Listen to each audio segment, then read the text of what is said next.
You may have weaknesses, you've made mistakes, we all have. But there's a lot more right with you than there is wrong with you. Dwelling on the negative doesn't help you to do better. Beating yourself up for past mistakes doesn't move you forward. The better you feel about yourself, the better you'll do. The more you like yourself, the further you'll go. You can't give away what you don't have. If you're in turmoil on the inside, mad at yourself, critical, condemned, that's what you have to give. Love is not something that you do. Love is something that you can become. It's your quality. If your mind is in a certain way, it's joyful. If your emotions are in a certain way, it's loving. This is the quality of sweetness of body. If your body becomes sweet and pleasant, it's called health and pleasure. If your mind becomes very pleasant, it's called peacefulness and joyfulness. If your emotions become pleasant, it's called love and compassion. If your very life energy becomes pleasant, it is called blissfulness and ecstasy. Only if your surroundings become pleasant, it's called success. In Buddhism, they say replace any negative thought immediately with a positive thought. And the neuroplasticity says the same thing, because neuroplasticity is amazing, but it can be bad. If you have a breakup and you obsess about the person, you're wiring that deeply into your brain. So you have to direct your neuroplasticity, and if you do get that voice in your head, which is normal for all of us, you need to, override that with a positive statement. So your forebrain is the builder, it's the designer, it's the CEO. And when you begin to speculate possibilities, when you start to think about a better way to do something, or something you want to experience, or something you want to do, or some future event, it's an amazing phenomenon, because researchers are beginning to show that not only do we remember a past, but the brain actually can remember a future. And so how does it do that? Well, because the forebrain has connections to all other parts of the brain, it can take a little bit of that knowledge from a specific neural network and a little bit of experience and another neural network of knowledge and another neural network of experience, and it can seamlessly piece it together to create a new level of mind. And then your brain gets a picture or an image, and then you transfix your mind on that image, and those neurons string into place that begin to fire and wire together. And every time you remind yourself of what you want to experience, you're reinforcing the circuitry in your brain to begin to install the hardware for you to actually experience that future event. In other words, the brain already looks like it's already had the event. Now that's super cool, because it really says then that we're remembering a future potential. The imagination is the most marvelous, miraculous, inconceivably powerful force that the world has ever known. And the average individual uses the imagination, if they use it at all, against themselves. They imagine what they don't want. They imagine problems coming. Let's begin to use our imagination the way God meant it to be used. It's the greatest creative faculty that we possess, and we can build anything we want with. The mind is very strong, and one of the things the mind does is develop methodologies or ways of thinking that let it interact with life and not get hurt and be more comfortable, and it's the ego. When we develop a self-concept and we change it throughout our lives, but in general, there's a self-concept sitting under there saying, I was the one that did this, and I was the one that went to this school, and I'm the one that went there, and the one that my father left or stayed, or whatever the hell it is, And basically, all of this unfolds, and you end up developing patterns of thinking based upon the experiences you've had, all right? And what I'm saying, at least certainly in my experience, is that's not what makes you wake up. That's what keeps you from waking up, all right? The fact that you're identifying with these past experiences and saying, that's who I am, well, it's not who you are. You are watching your ego, you see it get upset, you see it fix things, you see it have concepts and views, and et cetera, and even you're obviously very intelligent, you can use your intellect to support the ego, to support that, and so on, right? Man's greatest burden is unfulfilled potential. Man's greatest burden is unfulfilled potential. And I say, when I look at the audiences, And I know that maybe only 1% are going to achieve their potential. Not fully. I still haven't fulfilled my potential, but unfulfilled potential is man's greatest burden. And it breaks my heart because I know what you kids are capable of. I know I've had kids with 80 IQ to 180 IQ that I mentored that have done big deals. Actually, the 80 IQ did better than the 180 IQ.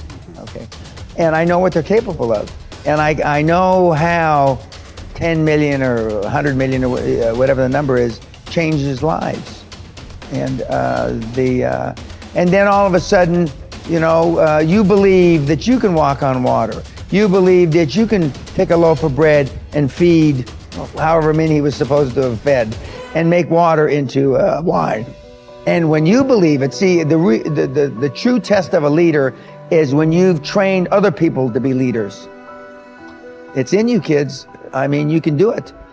If you want it bad enough and you stay focused and you're willing to maintain that commitment. I have to go become more confident. I have to go become a person capable of doing these things. I have to change myself to get there. I can't wait for circumstances to change so I can have my dream. Then our dreams would never happen. We have to get to the point of maturity in our lives where we say, okay, 2 things are going to change my life. Something new is going to come into my life and make me lucky and blessed. And maybe I can't count on that forever. And maybe now instead I have to consciously design my life and say, okay, now if I want to change, if I want my dream, something new has to come from me. I'm going to become a better person. I'm going to become a person who is more optimistic, who is more confident, who is more driven. Not because I am that now, but because we can grow. That you can become the type of person who you need to be to achieve your ideal life. You can start today living from your highest ideals, your highest sense of self, your strongest sense of self. You don't need permission. You don't need a guy like me to look at the video camera and say, you have now permission. But if you've been waiting for it, you have permission. It's like at some point in your life, you just say, okay, I have permission to become my best self. And by becoming your best self, you start to achieve your best things. You start to contribute better things. You start to become a better human being. You can do that now, today. So next time you're thinking about a big dream, don't think about the things that, well, I don't know how to do that, and stop. Think, I don't know how. So set it up on your calendar to go learn those things. I don't have that, then set it up step by step to go build that. I'm not like that, then set it up step by step to go develop those skill sets and those competencies so you can become that, and ultimately you can achieve that dream.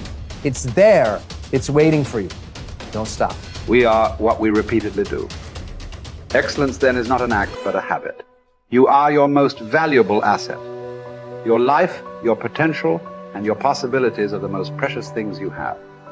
Thus, your great goal in life should be to fulfill that potential and become everything you are capable of becoming. Your ability to learn, grow, and fulfill your potential is unlimited. Today, people are graduating from high school and college in their 70s, learning new subjects and developing new capabilities. Your ability to learn and remember can continue throughout your life if you keep your brain alive, alert, and functioning at its best. Your most precious financial asset is your earning ability. Your ability to work is your primary source of cash throughout your life. You could lose your home, your car, your bank account, and everything you own, but as long as you have your earning ability, you can earn it all back, and more, in the months and years ahead. Your biggest investment, most people don't realize this.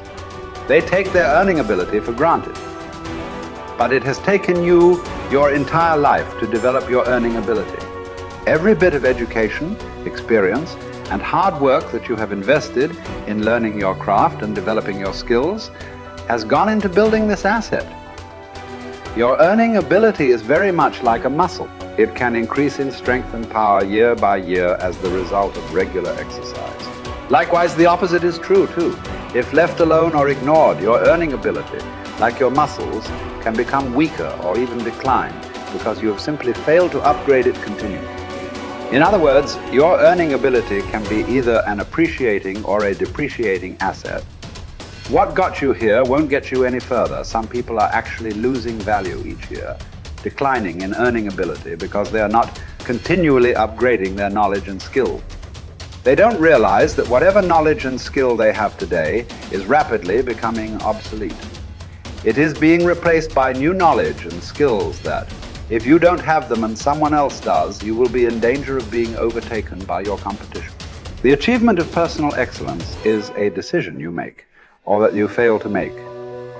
But in the absence of a commitment to excellence in your chosen field, you automatically default to average performance, or even mediocrity.